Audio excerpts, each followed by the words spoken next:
అందరికీ వందనాలు. బాగున్నారా? ఈ సమయంలో 113వ కీర్తన 8వ వచన భాగంలో ఆయన నేల నుండి దరిద్రులను లేవనెత్తువాడు, పెంట కుప్పల మీద నుండి బీదలను పైకెత్తువాడు అని ఈ కీర్తనకారుడు రాస్తా ఉన్నాడు. ఆయన అంటాడు కదా, నేల నుండి దరిద్రులను లేవనెత్తేటటువంటి దేవుడు ఆయన. ఒకవేళ ఈరోజు దరిద్రతలో ఉన్నావా, ఈరోజు లేమిలో ఉన్నావా, ఈరోజు శ్రమలో ఉన్నావా, ఈరోజు కృంగిపోయిన స్థితిలో ఉన్నావా, కానీ దేవుడు అంటా ఉన్నాడు, లేవనెత్తుతానని వాగ్దానం ఇచ్చినటువంటి దేవుడు ఆయన. దేవునికి స్తోత్రం కలుగును గాక.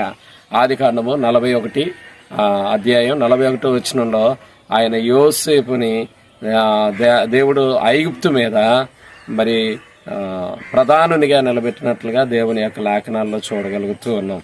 అంటే అన్నలు నిందించారు, అన్నలు కొట్టి గాయపరిచారు, అన్నలు గుంటలో పడవేశారు.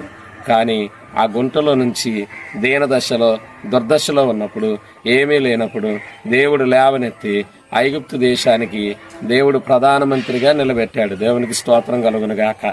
ఈరోజు ఏమీ లేదు అనుకుంటున్నావేమో, దేవుని యందు నమ్మకం ఉంచు, దేవుని యందు యథార్థత కలిగి జీవిస్తే దేవుడు ఏదో ఒక రోజున నిన్ను లేవనెత్తబోతూ ఉన్నాడు. దేవునికి స్తోత్రం కలుగును గాక.